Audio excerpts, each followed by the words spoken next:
కేరళలో ముస్తఫా అనే అమ్మాయి ఒక దీపక్ అనే అబ్బాయితో బస్సులో ప్రయాణిస్తున్నప్పుడు అతను మిస్‌బిహేవియర్ చేశాడని పెట్టిన వీడియో వల్ల అతను సూసైడ్ చేసుకొని చనిపోయాడు. అతను చనిపోయాడనేసి పోలీసులు అతని మీద పెట్టిన కేసుని కాస్త ఈవిడ మీదకి మార్చడం వల్ల ఈవిడ పరారీలో ఉంది అనేసి ఈరోజు మీడియా కానీ, లేకపోతే సోషల్ మీడియా గానీ కథనాలు రాస్తున్నాయి. అసలు అక్కడ ఆవిడని తప్పు పట్టడానికి లేదు, చనిపోయిన దీపక్‌ని తప్పు పట్టడానికి లేదు. ఇక్కడ మనం తప్పు పట్టవలసింది పోలీస్ వ్యవస్థని అండ్ సోషల్ మీడియాని. ఇక్కడ మీరు ఏదైనా వైరల్ అయితేనే యాక్షన్ తీసుకుంటున్నారనేసి ఆవిడ వీడియో చేసింది.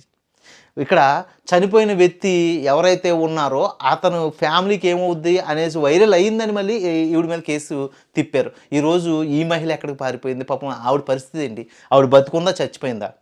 ఓకే. కథనాన్ని ఎప్పుడూ కూడా ఒకవైపు అది ఒక సైడ్ యాంగిల్‌లో చూడకూడదండి. రెండు వైపులా కూడా ఆలోచించాలని మన మీడియాకి అండ్ పోలీస్ డిపార్ట్మెంట్ అంటే కేరళ పోలీస్ డిపార్ట్మెంట్‌కి నేను విన్నవించుకుంటున్నాను. దయచేసి ఇది అర్థం చేసుకోండి. ఇక్కడ ఆ అమ్మాయి పరిస్థితి బాగోకే ఆ రోజు ఒకవేళ బస్సులో అటువంటి పరిస్థితులు ఉన్నాయనేసి ఆవిడ వీడియో తీసింది. ఆ వీడియో కాస్త అది ఇంకో రకంగా వైరల్ అయింది. అది కాస్త ఇప్పుడు దీపక్ చనిపోయేటప్పటికి ఇలా మార్చేశారు. కానీ దీపక్ చేసిన తప్పు. చనిపోకూడదు. అతను పోరాడాలి. అతను పోరాడి ఖచ్చితంగా అతను న్యాయం గెలుచుకోవాలి. కేరళలో ఒక ఇస్రో సైంటిస్టు 25 ఏళ్ల పోరాడి తన లైఫ్‌ని వెనక్కి తెచ్చుకున్న పుణ్యభూమి కేరళ. మీకు తెలుసో తెలీదో దాని మీద మాధవన్ గారు, షారూఖ్ ఖాన్ గారు, లేకపోతే అక్కడ పృథ్వీరాజ్ గారు సినిమాలు తీశారు. అటువంటి పుణ్యభూమిలో ఏదైనా తప్పు జరగలేదనుకున్నప్పుడు అతను చనిపోకుండా అతను ఖచ్చితంగా పోరాడుంటే అతనికి సెల్యూట్ చేద్దాం, సలాం చేద్దాం.